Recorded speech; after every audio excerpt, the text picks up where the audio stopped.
Welcome to BFR Radio, a podcast dedicated to all things BFR. This podcast is proudly sponsored by sportsrehab.com.au, where if you want to buy your own BFR cuffs, or you want more information about the type of training, or you just want more information, this is your one place to go. And I'm your host, Chris Gavilio.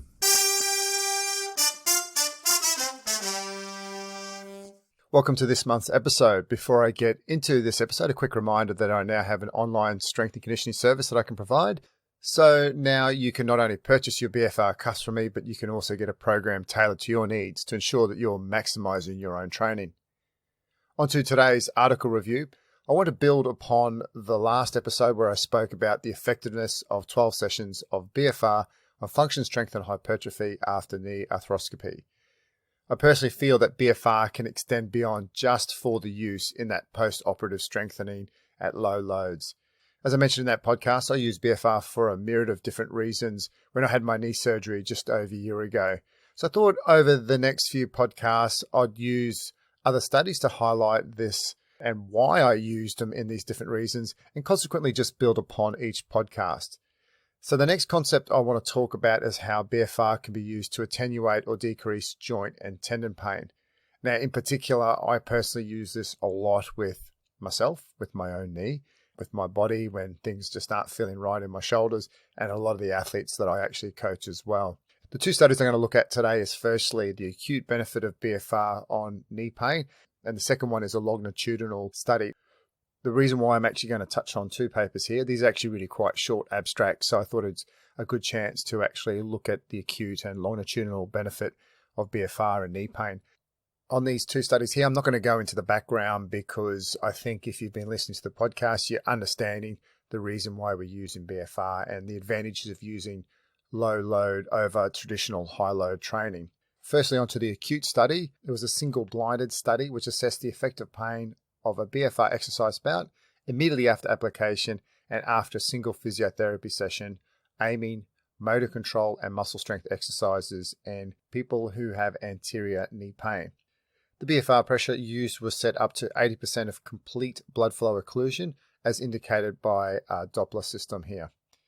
The protocol used included 4 sets of low-load open kinetic chain knee extension, and the parameters were individualized regarding resistance, which is a maximum of 5 kilos according to tolerance.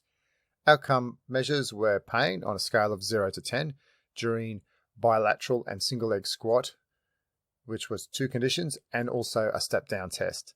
To estimate the patient's rating of clinical effectiveness, previously described thresholds for pain change were used with appropriate adjustments for baseline pain levels. With respect to the results, 25 patients participated. Significant effects were found with greater pain relief immediate after BFR in 2 different conditions of bilateral leg squat, single leg squat, and the step-down test. Time analysis revealed that pain reduction, although decreased in mean difference, was sustained after the physiotherapy session post-BFR application. The reduction in pain effect size was found to be clinically significant in both post-BFR assessments. Overall here, a single BFR exercise bout immediately reduced anterior knee pain with the effect sustained for at least 45 minutes later. In this here, they also found that there were no non-responders to BFR exercise bout, and in any case of symptoms duration, also severity of pain, which is a real positive here, that everyone was able to benefit from the addition of BFR for the knee pain. The second study looks at the longitudinal benefit of BFR and knee pain and is titled Quadricep Strengthening with and without blood flow restriction in the treatment of patellofemoral pain, a double-blind randomized study. In this here, 79 participants were randomly allocated to either quadricep strengthening or blood flow restriction training. Both groups performed 8 weeks of leg press and leg extension, where the quadricep strengthening group trained at 70% of 1 repetition maximum, which is typically what we would prescribe in a more traditional strength type program, and the BFR group trained at 30% of 1 RM, once again, very similar to what we would do with BFR training. In the quadricep strengthening group, which used the higher loadings, they wore an elastic cuff to act as a placebo for the BFR. The measures they took in this study here to assess the effectiveness of the intervention of BFR was firstly West pain on a visual analog scale, pain with daily activity, in particular for sitting, squatting, and stair descent. Codula score, which is a 13-item screening instrument designed to assess patellofemoral pain in adolescents and young adults. In particular, the scoring questionnaire you can actually find on the internet. And there's a couple of different calculators, and they look at elements such as, do you walk with a limp? Do you need support when you walk? How long are you able to walk for? Are you able to climb stairs? The squatting, are you able to run, jump? Do you have issues with prolonged sitting with knee flexion? What kind of pain do you have across the day? Is there any swelling? Any abnormal, painful kneecap movements? Atrophy of thigh muscles and flexion deficiency? You can actually find a couple of different calculators on the internet with a quick little search. That's KUJALA. Isometric knee extensor torque was also measured. All outcomes were recorded at baseline, 8 weeks and 6 months, except for the knee extensor torque, which was only taken at baseline and 8 weeks later. Out of the initial 79 participants, 69 completed the study, of which BFR there was 35 and 34 in the traditional high-load quadricep strengthening group. And all 69 participants completed the follow-up questionnaire at 6 months later. Over the 8 weeks, each group improved significantly in all primary outcomes. The BFR group had a 93% greater reduction in pain with daily activity than the quadricep strengthening group, and a 49% greater increase in knee extensor torque. No difference was found for worst pain or the Codula score, and participants with painful resisted knee extension had greater increases in knee extensor torque with BFR than the high-load quadricep strengthening group. No significant difference was observed in worst pain, nor was there any difference found between interventions for any outcome at 6 months later. I think what we see here is that over that 8-week period, that the ability to use lower loads and having that decrement in knee pain, I think, in my opinion, enabled the subjects to be able to complete their training. And as we know with lower loads, that we can still get those improvements in strength and hypertrophy. And I think if you have knee pain, that if you can overcome that with using lower loads, that's a much greater advantage for whoever's going through any kind of knee pain. In these two articles, because they're short abstracts, they don't go into the potential mechanisms behind why they believe BFR assists in decreasing pain, but rather they just report that it has a positive effects. Personally, as I mentioned briefly earlier, I've had many athletes and clients who have used BFR successfully into pain-free movement.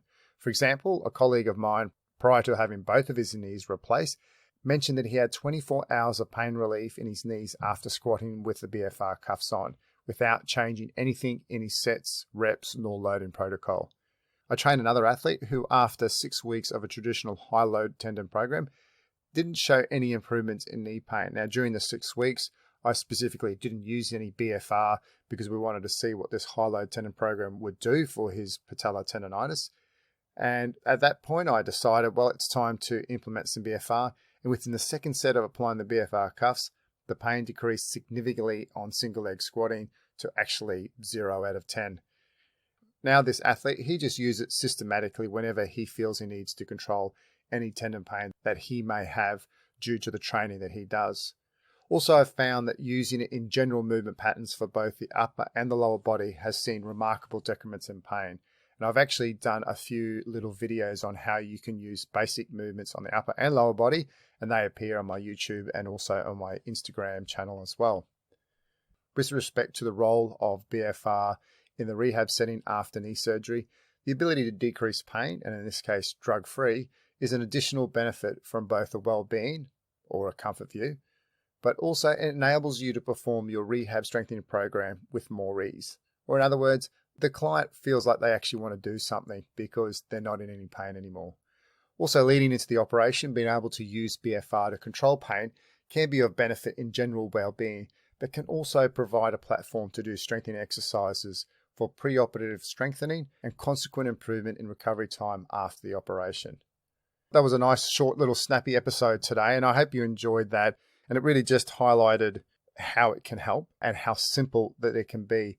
Personally, when I had my knee issues before the operation, after a long day on my feet, I distinctly remember one night I was in a hotel on holidays and my knee was quite sore. I just put the BFR cuffs on. I did 3 sets of 15, sitting on a table. Knee pain went to sleep, and it was fine the next day.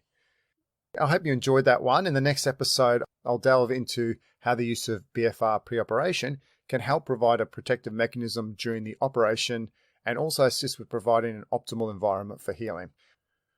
Thanks for listening. If you enjoy this one, please give it a rating on iTunes and also share it with your friends. See you next episode. And that's all today for this episode of BFR Radio. I hope you enjoyed it. If you want to take part in the podcast, please contact me through my website or on social media channels at Chris Gavilio. For more information and to order a set of your own BFR cuffs, please visit my website at sportsrehab.com.au. Thanks for listening and keep the pump.